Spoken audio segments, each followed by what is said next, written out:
है बारामूला से खबर यह है कि घंटामुला इलाके में मस्जिद परिसर में हमला हुआ। आतंकवादी हमले में रिटायर्ड एसपी मोहम्मद शफी की मौत हो गई। दरअसल खबरों के मुताबिक रिटायर्ड एसपी मोहम्मद शफी फजर की नमाज के लिए मस्जिद में अज़ान दे रहे थे, यानी प्रेयर कॉल दे रहे थे, और उसी दौरान उन पर पीछे से किसी ने गोलियां चला दी। गोलीबारी में रिटायर्ड एसपी मोहम्मद शफी मीर घायल हो गए, लेकिन बाद में ये खबर मिली कि उनकी मौत हो गई। और इस वाक़े की जानकारी कश्मीर जोन पुलिस ने भी सोशल मीडिया पर दी है। सोशल मीडिया ने एक्स पर यह जानकारी दी गई है। और ये जो वाक़ा पेश आया है वो बारामूला के घंटामुला इलाके में पेश आया, जहां एक मस्जिद में सुबह के वक्त, यानी कि दिन की जो सबसे पहली नमाज होती है, उस नमाज के लिए ये अज़ान दे रहे थे, जैसा कि उनका मामूल था। जानकारी के मुताबिक वो खुद ही अज़ान दिया करते थे, और आज जब वो नमाज फज्र के लिए अज़ान दे रहे थे, उसी वक्त पीछे से किसी ने उन पर गोली चला दी, और जिसमें वो घायल हुए, फिर उनकी मौत हो गई। रिटायर्ड मोहम्मद शफी मीर जो है इस हमले में जख्मों की ताब ना लाकर वो चल बसे।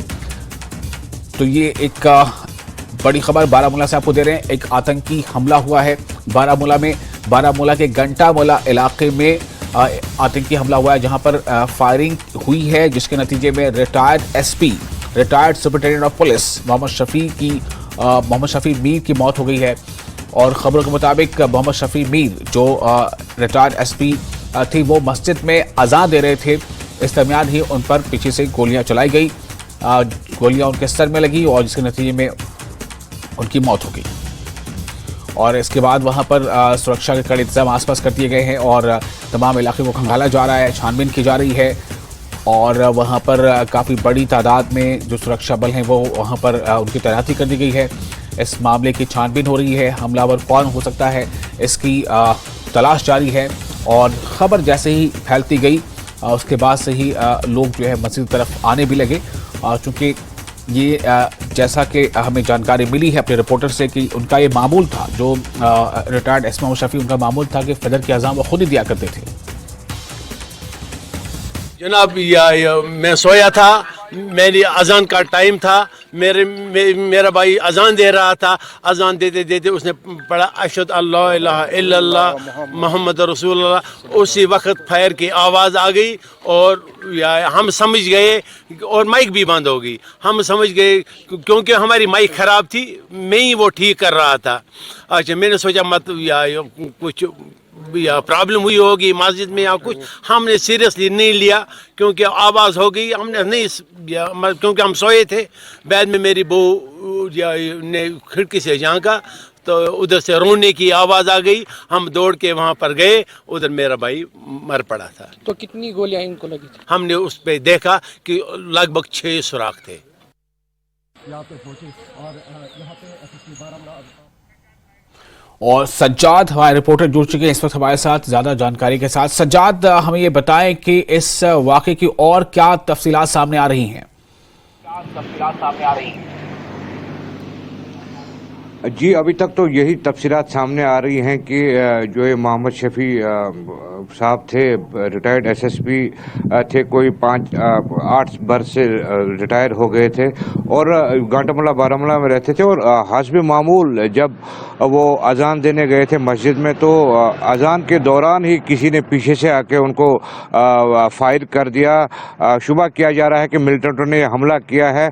और जब अजान रुक गई तो आसपास के लोग मस्जिद की तरफ दौड़ पड़े, और वहाँ पे इनको नीचे गिरा हुआ पाया, और तुरंत उनको हॉस्पिटल पहुँचाया गया, जहाँ पे डॉक्टरों ने उन्हें मुर्दा करार दिया। और इस वाक़े के बाद पूरे इलाके को सिक्योरिटी फोर्सेस, पुलिस और दीगर एजेंसियों ने घेरे में लेके रखा है, और हमलावरों की तलाश की जा रही है। अभी तक जो है डेड बॉडी जो है जीएमसी बारामूला में है, और कहा जा रहा है कि उनका वहाँ पोस्टमार्टम हो रहा है। पूरे इलाके में चेकिंग बढ़ा दी गई है। जो हम हाईवे पे हैं, बारामूला श्रीनगर हाईवे पे ही एक गांव वाक़या है। आपने देखा होगा विजुअल्स में, जो मस्जिद आप देख सकते हैं, उसी मस्जिद के अंदर ये अजान दे रहे थे, और अजान के दौरान ही हमलावरों ने इनको फायर किया, और बाद में डॉक्टरों ने इन्हें मुर्दा करार दिया। जी विशाल। जी सजाद, इस वाक़े के बाद इस वक्त वहाँ पर सूरत हाल क्या है और क्या जो तलाशी अभियान है वो जारी है? क्या कुछ जानकारी मिल पाई है? जो आतंकवादी थे वो उनकी तादाद या संख्या कितनी थी? एक थी या एक से ज्यादा थी? वो किस तरह से आए थे, किस तरह फरार हुए? अब पूरे इलाके के लोगों में एक तशवीश की लहर दौड़ गई है। पूरे इलाके के लोग वहाँ पे जमा हो रहे हैं और इस वाक़े को अफसोसनाक करार दे रहे हैं, क्योंकि मोहम्मद शफ़ी मीर साहब जो थे, कहा जा रहा है कि बिल्कुल अच्छे आदमी थे, एक दूसरे के काम आने वाले आदमी थे, गरीबों के काम आते थे। लेकिन इस दौरान ये हमला होना एक बाइस तशवीश है और लोगों में गम गुस्से की लहर भी है। और कहा जा रहा है कि बाकी इलाकों के लोग भी वहाँ पे जमा हुए हैं। अलबत्ता हमने बात की थी यहाँ के मकामी लोगों से, हमारी बात हुई, लेकिन उनका यही कहना है कि इसमें हम कुछ नहीं बता सकते अभी कितने हमलावर थे, किसने हमला किया, क्या हुआ। लेकिन अजान के दौरान जब उन्हें धमाके की आवाज़, माइक चूँकि ऑन थी, फायर की आवाज़, उनको माइक से धमाके की आवाज़ सुनाई दे रही और मस्जिद की तरफ भागे। जब अजान रुक गई तो उन्होंने वहाँ उनको नीचे गिरा हुआ पाया और उसके बाद पुलिस भी जाए मौके पर आ गई और पूरे इलाके को, मैं आपको बता दूं कि पूरे इलाके को घेरे में लेके रखा है। ये श्रीनगर उड़ी नेशनल हाईवे जो है, यहाँ पे भी कई जगहों पे चेकिंग की जा रही है और हर आने जाने वाली गाड़ी की तलाशी की जा रही है। अब ये पता चलेगा, क्योंकि इन्वेस्टिगेशन की जाएगी इस मामले में, अब ये पता चल पाएगा कि आया कि ये कैसे हुआ और कितने लोग थे इसमें शामिल और किस तंजीम से ये मिलिटेंट शामिल थे और जिन्होंने इनको फायर करके ये हलाक हो गए। जी विशाल और सजाद, आप हमारे साथ बने रहें। इस वक्त डॉक्टर एसपी वैद हमारे साथ जुड़ चुके हैं, ex DGP Jammu Kashmir. Doctor SP Vaid, आपका बहुत स्वागत है न्यूज़ 18 JKLH में। ये जो हमला हुआ है बारामूला के गंटामूला में, इस पर आपका क्या है रिएक्शन? देखिए, मुझे लगता है ये टारगेटेड किलिंग है। उस एरिया में टेररिस्ट की इतनी मूवमेंट होती नहीं है, क्योंकि पास में ही आर्मी का डिप्लॉयमेंट है उस एरिया में, और ये किसी ने स्पेसिफिकली भेजा है कि इनको जाके टारगेट करो। और देखिए, खुदा का नाम अजान लेते हुए इनको पीछे से हिट किया, तो ये कितनी बुज़दिलाना और कितनी घटिया हरकत है। जब वो खुदा को याद कर रहे हो, उस वक्त सबको नमाज पढ़ा रहे हैं, उस वक्त ऐसे शख्स को जो पुलिस की सेवाएं देकर रिटायर हुआ उसको टारगेट करना, तो ये मुझे लगता है टारगेटेड किलिंग है। और इसमें पुलिस तो इन्वेस्टिगेशन में देखेगी कि कौन सी तंजीम है, कौन लोग थे और मारने की क्या वजह है।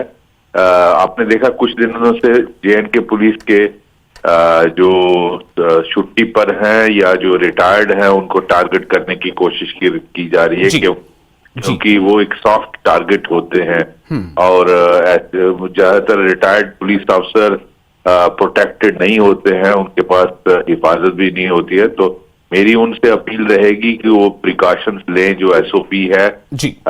ऐसी जगहों पे नमाज पढ़ने नहीं जाएं जहां खतरा हो सके तो घर में ही पढ़े, या जहां गार्ड लगी हो, जो पुलिस लाइन के अंदर होती है या कंट्रोल रूम के अंदर मस्जिद होती है, वहां नमाज पढ़े।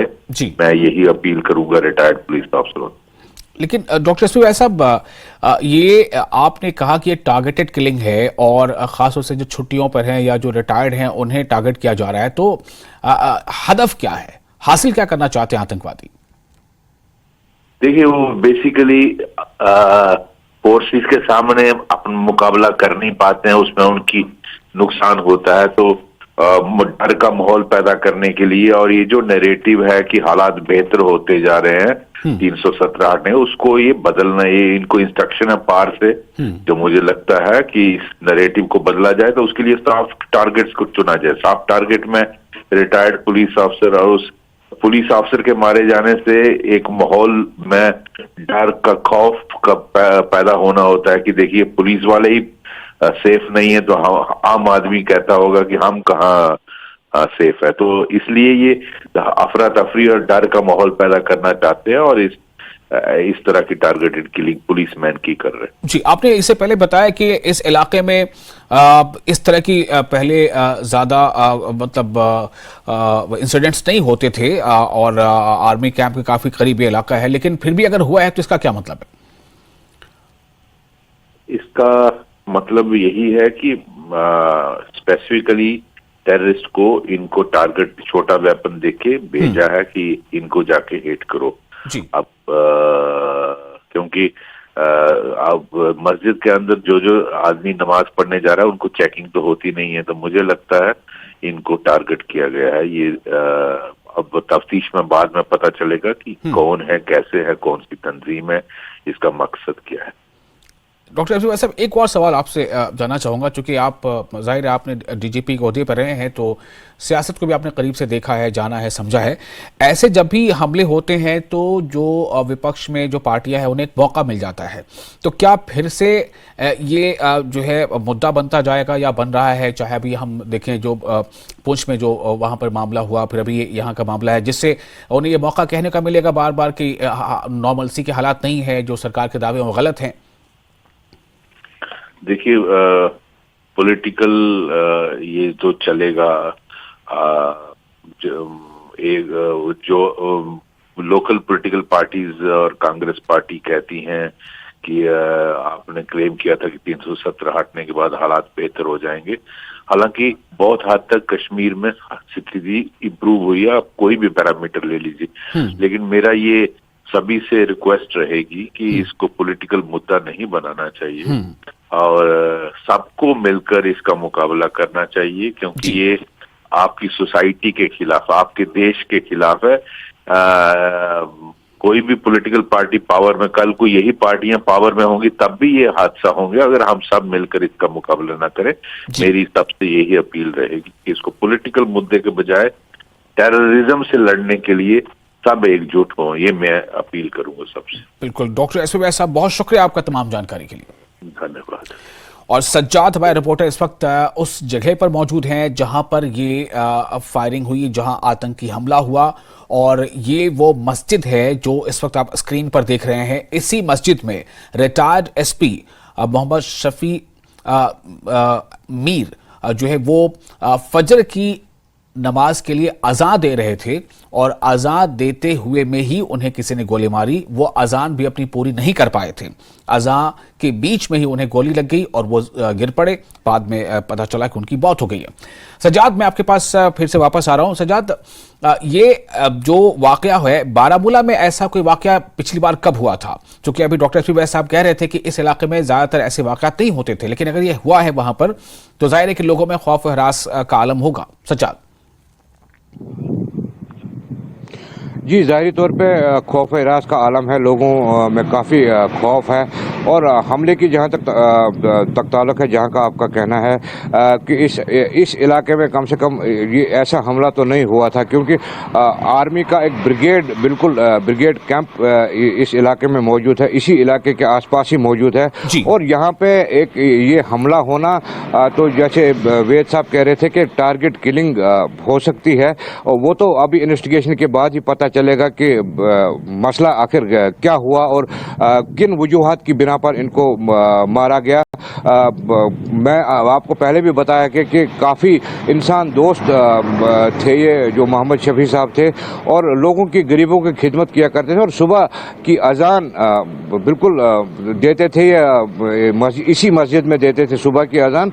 और आज हो सकता है कि मिलिटेंटों ने अपना ये जाहिर करने के लिए कि हम मौजूद हैं वहाँ पे, इस टारगेट किलिंग को अंजाम दिया है, और ये बताने के लिए कि हम अभी भी ग्राउंड पे हैं, हम अभी भी यहाँ पे हैं। और ये छोटा सा जो है, मैं आपको बता दूं कि ये टारगेट किलिंग ही कह सकते हैं हम इसको, और अपनी मौजूदगी को जाहिर करने के लिए ये उन्होंने अंजाम दिया होगा। जी विशाल। जी सज्जाद, बहुत शुक्रिया आपका तमाम जानकारी के लिए। और आपको बताएं कि ये जो हमला हुआ है, इस पर लगातार अभी पुलिस और जो सुरक्षा एजेंसी में लगे तमाम लोग इसकी छानबीन में जुट गए हैं, और मस्जिद के आसपास काफ़ी बड़ी तादाद में सुरक्षा से जुड़े जो भी पुलिस अफसरान हैं वो वहाँ मौजूद हैं। और लोगों को भी जैसे जैसे जानकारी मिलती जा रही है, लोग मस्जिद की तरफ भी आ रहे हैं और वो ये जानना चाह रहे हैं कि दरअसल ऐसा कैसे हो गया। और रिटायर्ड एसपी मोहम्मद शफी भी जो फजर की नमाज के लिए अज़ान दे रहे थे और अज़ान देने के दौरान ही उन पर गोलियां चलाई गई और उनकी मौत हो गई। मुझे भी मीर जो मेरा कजिन था, एक बड़ी भारी फायर की आवाज, वो भारी आवाज थी, तो मैंने कुरान शरीफ को बंद किया तो अजान खत्म हो गई। इसके आगे अजान नहीं हुई। मेरी बच्ची जो ऊपर वाली मंजिल में सोई थी दौड़ के आई, उसने मुझे कहा पापा आप बैठे हो, शफी अंकल मर गए। मैंने कहा कैसे हुआ? तो मुझे ज़हन में आया कि कुछ हुआ है। मैं फौरन दौड़ के आया। जब हम मौके वारदात पर पहुंचे तो हमने देखा जो यहाँ पर हमारी माइक लगी अजान के लिए, उसके पीछे एक खिड़की है, कोई खिड़की का शीशा पूरा तोड़ा टूट चुका था और उसके वो छींटे मस्जिद के जाने मस्जिद में गिरे थे सारे। हमें मैसेज आ गई शफी साहब को गोलियां लगी है 4 12 फायर की आवाज आपने मैंने सिर्फ ये आवाज सुनी जैसे मैंने फायर की आवाज सुनी। गम बड़ी आवाज आ गई, एक ही आवाज आ गई, गम जैसे हो गया आवाज की।